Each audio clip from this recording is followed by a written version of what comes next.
Assalamualaikum warahmatullahi wabarakatuh. Waalaikumsalam warahmatullahi wabarakatuh. Bismillahirrahmanirrahim. Wassalatu wassalamu ala rasulillah wa ala alihi wa sahbihi wa mawalah. Amma ba'du. Rabbi shrah li sadri, amin. Wa yassir li amri, wa hlul 'uqdatam min lisani yafqahu qawli. Allahumma rizqna fahman nabiyyin wa hifdzal mursalin wa ilhamal malaikatil muqarrabin. Allahumma inna nas'aluka ilman nafi'a wa malam mutaqabbala wa rizqan thayyiban katsiran mubaraka walhamdulillahirabbil alamin. Yang terhormat Ketua DKM Masjid At-Taqwa Nabilah Al-Ustadz Haji Iman Basuki, Akhi Nabilah Al-Ustadz Nurdin, Akhi Nabilah Al-Ustadz Nanang, Akhi Nabilah Al-Ustadz Haji Pitoyo. Kita doakan mudah-mudahan semuanya dipanjangkan umur dalam keadaan sehat lahir batin hingga bisa istiqomah membimbing kita di jalan Allah Subhanahu wa taala. Pada YouTuber yang paling eksis, yakni Ustadz Sarijo, yang mudah-mudahan selalu diberikan keberkahan. Pada hadirin jamaah majelis taklim yang mudah-mudahan kita semua selalu dimuliakan dan diberikan taufik serta hidayah petunjuk oleh Allah Subhanahu wa taala. Mudah-mudahan kumpulan kita dirahmati dan diberkati serta diridhoi oleh Allah Subhanahu wa taala, juga mendapatkan pahala yang besar dan keuntungan yang banyak dunia, lebih-lebih akhirat. Amin ya rabbal alamin. Pertama, pahala dan keuntungan silaturahmi, mudah-mudahan rezeki kita dimudahkan dan dibanyakan serta dibarokahkan. Terlebih lagi pahala dan keuntungan ngaji yang memang hukumnya wajib, bahkan wajib ain. Artinya siapa yang ngaji insyaallah mendapatkan pahala, tapi yang tidak atau belum ngaji naudzubillah tanpa disadari dia berdosa. Maka dari itu mari kita kembali kaji kitab yang pertama, hadis. Yang punya dan bawa kitabnya buka halaman 10 ya. Namun babnya di halaman 9. Faqala al-musannif rahimahullah ta'ala wa nafa'ana bi ulumi wa ma lam yasib bidarin. Amin ya rabbal alamin. Bismillahirrahmanirrahim. A'udzu billahi minasyaitonir rajim. Bismillahirrahmanirrahim. Alhamdulillahi rabbil alamin arrahmanir rahim maliki yaumiddin. Iyyaka na'budu wa iyyaka nasta'in. Ihdinas siratal mustaqim. Siratal ladzina an'amta 'alaihim ghairil maghdubi 'alaihim waladdallin. Bismillahirrahmanirrahim. Al-babu bab Asani yang kedua. Fi fadilati la ilaha illallah. Kalau lengkapnya ditaruh itu ya. Kalau menurut Nau jadi khobar. Jadi itu menerangkan fadilah membaca la ilaha illallah. Jadi di bab yang kedua dalam kitab Lubabul Hadis, matan dari kitab Tangkil Kaul. Kalau Lubabul Hadis itu karangan Syekh Jalaluddin Asyuti, pinggirnya ya. Kalau yang sarahnya Tangkil Kaul itu karangan Syekh Nawawi Al-Bantani. Kayak gini nih. kitabnya. Jadi kalau itu kan sebenarnya pinggirnya doang. Kalau ini di pinggirnya nih, sisinya ini karangan Syekh Jalaluddin As-Suyuti. Tengahnya baru karangan Syekh Nawawi Al-Bantani. Itu keutamaan menjelaskan tentang padilah itu keutamaan. Khususnya membaca kalimat La ilaha illallah yang populernya dengan sebutan kalimat tauhid ya. Kayak gitu. Nah, di dalam Tangkiul Kaulnya Syekh Al-Fakihani berkata, sesungguhnya orang yang melazimkan membacanya ketika memasuki rumah, maka itu akan bisa menghilangkan kepakiran. Jadi kalau masuk rumah tuh kalau pengen hilang, kalau dari kepakirannya itu jangan lupa minimal sekali membaca La ilaha illallah. Itu menurut Syekh Al-Fakihani. Ya bahkan di dalam Tangkiul Qaul juga ada Rasulullah bersabda yang terjemahannya kurang lebih ya. Sesungguhnya siapa aja yang membaca La ilaha illallah dan memanjangkan, maksudnya dipanjang ini la-nya,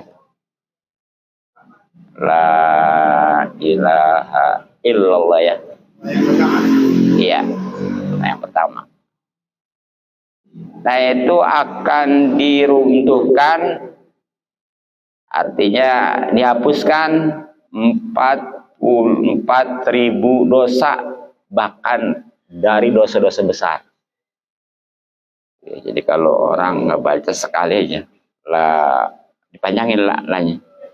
La ilaha illallah itu diruntuhkan atau dihapuskan 4.000 dosa, bahkan dosa-dosa besar. Nah, ya mungkin bisa jadi yang udah terjadi dihapuskan dan yang akan datang itu dihindarkan gitu ya, sehingga tidak mengerjakan lagi gitu. Nah, kemudian para sahabat ada yang bertanya, bagaimana kalau seandainya orang itu nggak mempunyai dosa besar? Ya kan kalau dosa kecil mah dengan sholat juga insya Allah ya. Ya pokoknya mah dosa dari waktu Isya umpamanya nih sampai subuh itu bisa dihapuskan dengan sholat subuh. Itu kalau dosa kecil. Bahkan dengan wudhu juga itu sudah terhapus ya. Kalau yang namanya dosa kecil. Tapi kalau dosa gede mah sebenarnya mah kudu melalui taubat khusus. Nah ternyata menurut hadis ini mah dengan mengucapkan atau membaca La ilaha illallah saja itu sudah diruntuhkan atau dihapuskan, bahkan sampai 4.000 gitu ya. Nah bagaimana kalau orang itu nggak punya dosa besar umpamanya? Nah ternyata itu bisa diampuni untuk keluarganya dan tetangga-tetangganya. Subhanallah ya. Jadi itu bukan aja buat sendiri, bukan saja buat orang yang membaca, akan tetapi buat keluarganya nih, istrinya, anaknya, bahkan tetangga-tetangganya tuh ya. Itu bisa dihapuskan dosa-dosanya. Ya bahkan dosa besar kalau memang membaca La ilaha illallah itu dengan dipanjangkan la-nya. La ilaha illallah. Begitu. Hadirin rahimakumullah, sebagaimana biasanya di dalam kitab ini setiap babnya itu ada 10 hadis.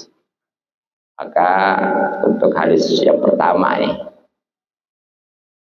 qala bersabda an-nabiyyu Kangjeng Nabi sallallahu alaihi wasallam,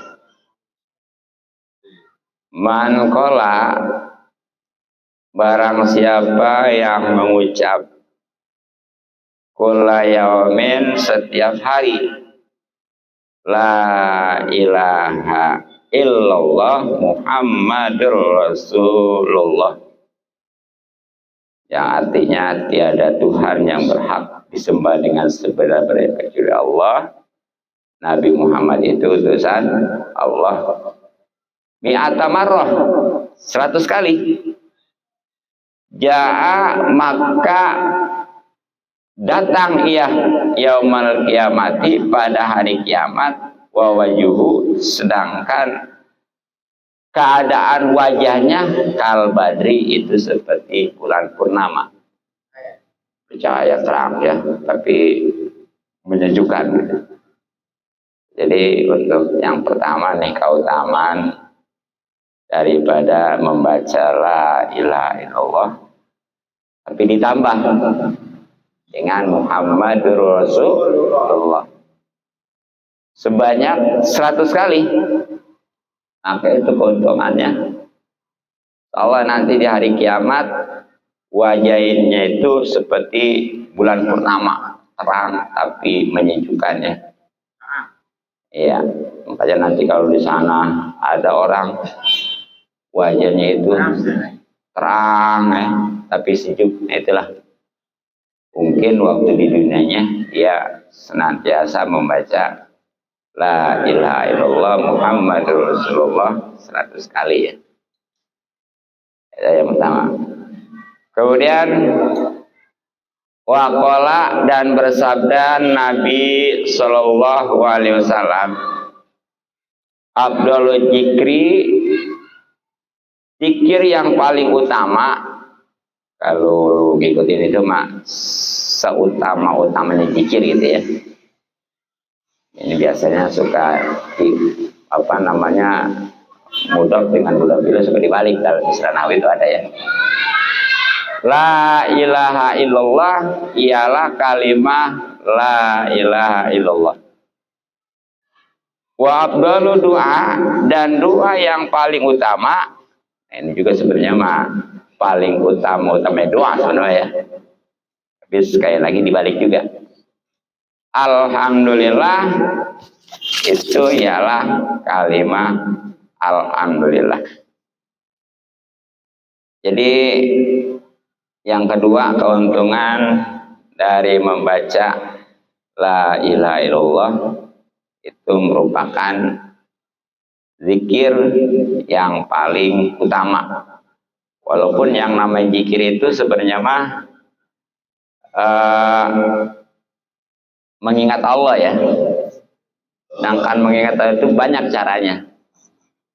Dengan sholat, dengan puasa, dengan zakat. Pokoknya mah segala perintah Allah, baik yang wajib maupun yang sunnah, orientasinya itu tujuannya adalah untuk mengingat Allah.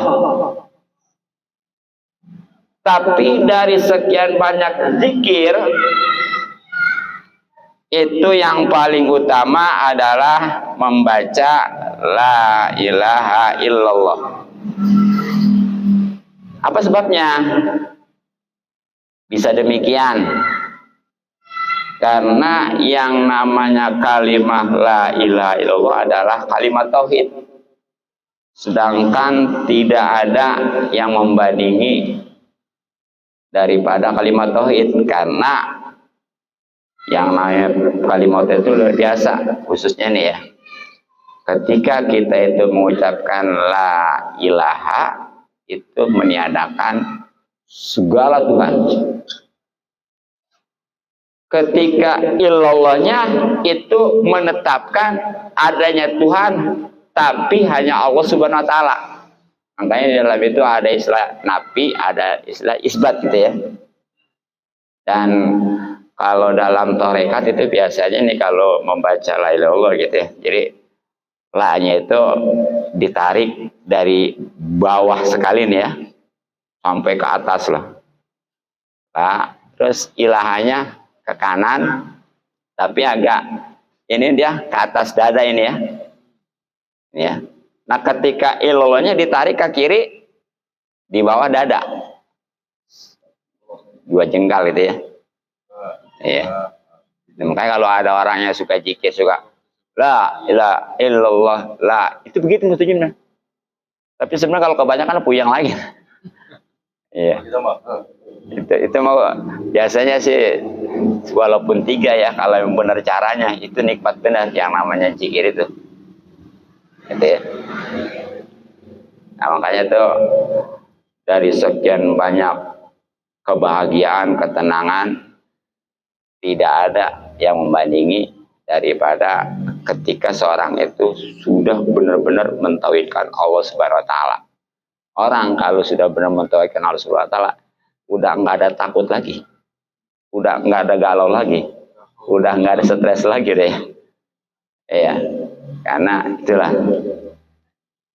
Nah, kemudian tadi kalau dari doa-doa yang paling utama itu adalah alhamdulillah. Jadi walaupun umpamanya kita yang namanya doa itu ada yang Allahumma inni as'aluka gitu ya, ataupun macam-macam lah ya, ada Robbana atina dan seterusnya. Intinya memuji Allah ya. Tapi ternyata dari sekian banyak memuji kepada Allah, khusus dengan berdoa, itu adalah alhamdulillah. Makanya sampai-sampai kalau orang ngedoa tapi nggak dimulai dengan alhamdulillah, dengan sholawat, itu nggak bakal naik. Kalau nggak naik itu apalagi diijabahnya ya. Jadi syarat tuh di dalam doa itu baik mulai maupun ditutup dengan sholawat dan alhamdulillah. Ya bahkan ada secara khusus keterangan kalau juga di awalnya membaca bismillah itu Allah malu kalau nggak ngijabah. Makanya baiknya pakai bismillah segala ya, seperti apanya. Bismillahirrahmanirrahim. Alhamdulillahirabbil alamin. Baru Allahumma sholli ala sayyidina Muhammad wa ala sayyidina Muhammad. Nah, tengahnya mah apa aja udah. Ya. Nah, nanti di akhir juga tutup lagi gitu. Itu mau udah luar biasa. Jadi doa bisa naik yang kemungkinan besar untuk dijabah. Ya bahkan karena dengan bismillah juga itu Allah malu kalau seandainya nggak dijabah gitu. Gitu ya. Nah, jadi luar biasa tuh yang namanya alhamdulillah. Kemudian waqala dan bersabda Nabi Sallallahu Alaihi Wasallam. Qala berfirman Allah Ta'ala la ilaha illallah la ilaha illallah kalami ialah firmanku. Wa nahwa dan sayalah huwa ialah dia. Maksudnya Allah ya.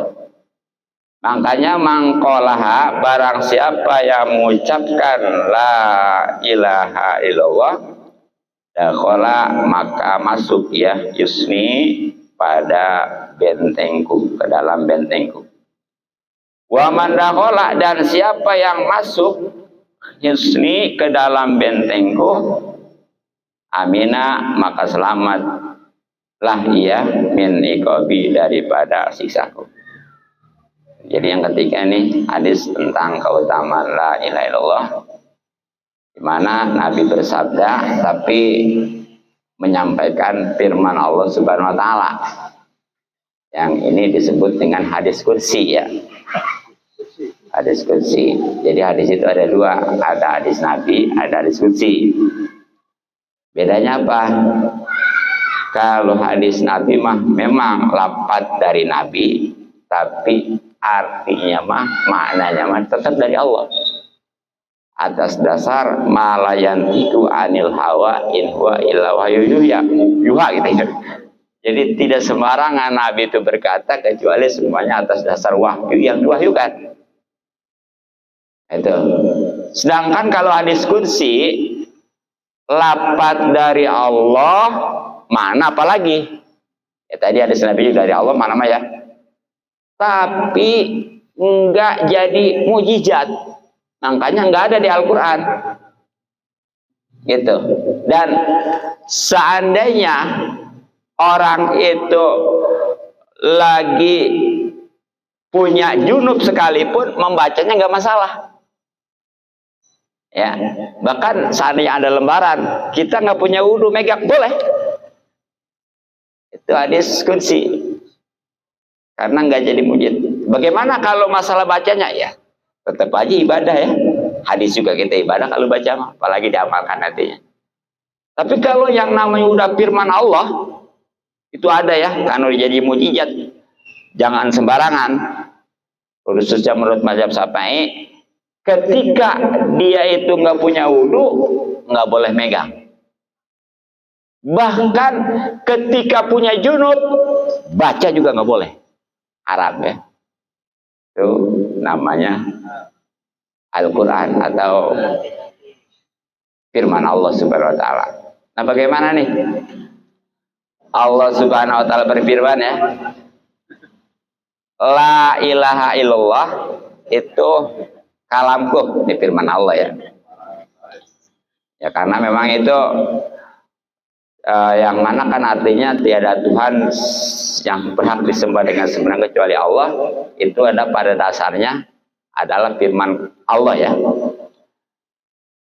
Makanya siapa yang membacanya pasti dia itu akan memasuki bentengku, kata Allah ya.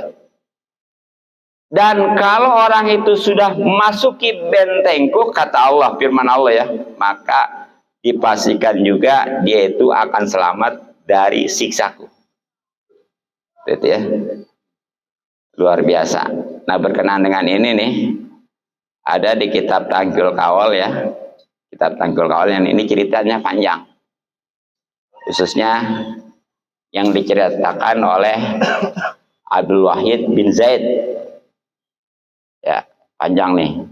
Kalau dibaca Arabnya atau ketahuan, seandainya terjemahnya bahasa 5 menit, Arabnya udah lebih dari 5 menit ya. Makanya saya terjemahannya ya. Sebab ini mah perkataan Syekh Abdul Wahid bin Zaid nih. Ini cerita beliau nih. Kata Syekh Abdul Wahid bin Zaid, suatu ketika saya berada di dalam kendaraan. Maksud ini semacam kapal zaman dulu mah ya. Kan dulu mah kapal itu nggak pakai mesin. Pakai apa? Layar. Layar ya. Kapal. Ini mah kapal. Kapal itu diartikan dengan air. Kalau yang di udara pesawat. Ya dulu saya nyebut pokoknya kalau kapal itu yang di atas gitu ya. Kalau yang di laut kapal air gitu ya dulu mah. Iya, sekarang merupanya mah udah simpel itu ya. Kalau yang di udara namanya pesawat, kalau yang di laut namanya kapal loh gitu. Gak usah ngomong air lagi gitu ya. Iya. Nah, lagi asik-asik nih Syekh Wahid Abdul Wahid bin Zaid ya. Di dalam perahu atau kapal ya, tiba-tiba ada angin kencang. Ada angin kencang yang akhirnya ya karena kan dulu pakai layar, itu sampai melemparkan ke suatu daerah. Jadi itu perahunya itu iya terbawa gitu ya. Iya. Kemudian kata Syekh Abdul Wahid, saya melihat seorang yang menyembah berhala. Terus saya katakan kepadanya, engkau menyembah berhala ini sementara banyak di antara kita orang-orang yang bisa membuat berhala seperti itu. Aneh. Abdul Wahid juga ya. Masa sih menyembah berhala sedangkan berhala itu boleh ngebuat dia juga gitu, intinya begitu ya. Iya. Nah, lalu tuh orang-orang itu ngejawab, engkau berkata seperti itu, terus apa yang kau sembah? Nih, malah ngebalik nanya ya. Aku menyembah Tuhan yang arasnya ada di langit dan kekuasaannya ada di bumi. Memang itu arasnya kan ada di langit ya. Kemudian kekuasaan juga ada di bumi. Bahkan lautan. Lalu dia bertanya nih, orang-orang yang di jazirah ataupun di suatu pulau gitu ya, pulau ya. Pulau lah gitu ya. Kalau bahasa Arabnya jazirah gitu. Kalau bahasa kita pulau. Ya. Iya. Siapa yang mengajarimu hal ini, hal itu? Iya. Jadi orang-orang pulau itu tuh pada nanya kayak Sadul Aziz ya, Abdul Wahid itu ya. Iya. Kata dia, kata Abdul Wahid ini, dia mengutus Rasul kepada kami. Maksudnya Allah udah mengutus Rasul ya. Dia bertanya lagi, apa yang dilakukan Rasul? Kemudian tuh Abdul Aziz itu menjawab, dia telah meninggal dunia. Jadi Rasulullah itu sudah meninggal. Ya. Kemudian apakah dia meninggalkan suatu pertanda? Maksudnya peninggalan ya. Kata Abdul Wahid, dia benar. Dia meninggalkan kitabnya. Terus orang pula itu bertanya, apakah engkau hafal sebagian dari kitab itu? Abdul Wahid ya membacakan nih salah satu firman Allah Subhanahu wa taala khusus surat Ar-Rahman.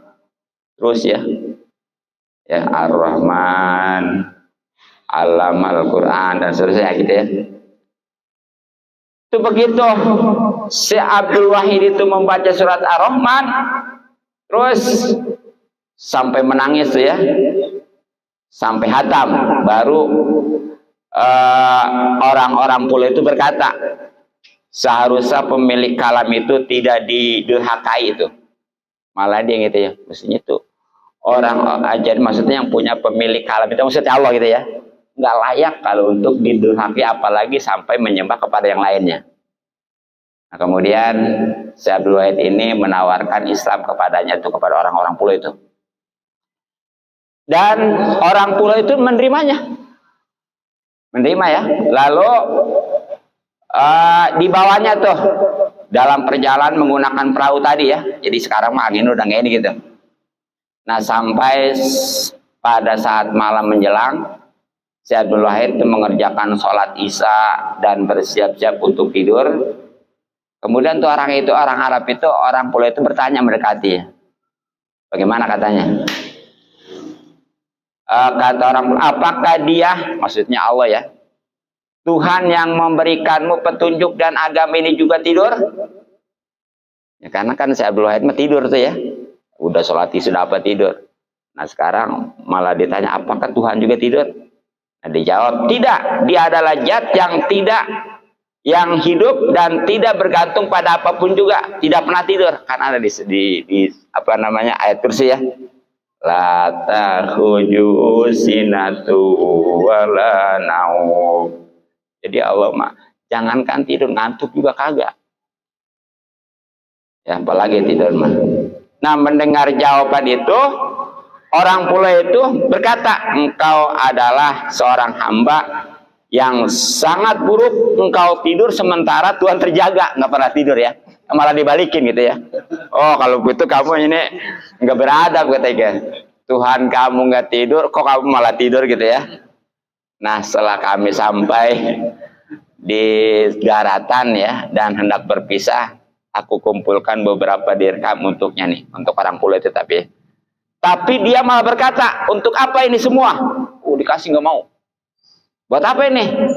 Kata Syekh Abdul Wahid, dengan uang ini kamu bisa membeli suatu untuk bekal hidup. Nah, seorang pulau itu menjawab, engkau menunjukkanku jalan yang belum pernah aku ketahui dulu.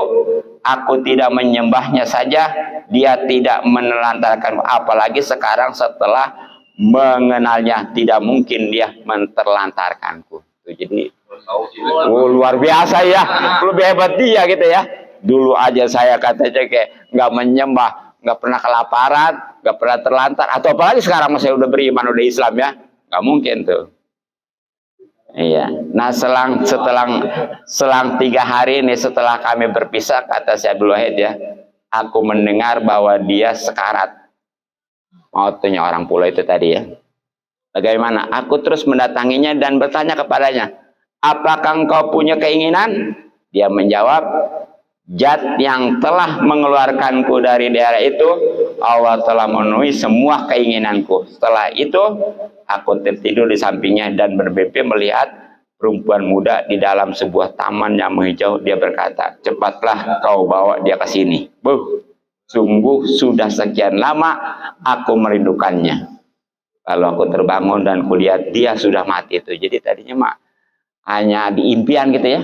Ternyata barang dia bangun ternyata jadi kenyataan udah meninggal. Nah, aku pun menguburkannya malam itu juga.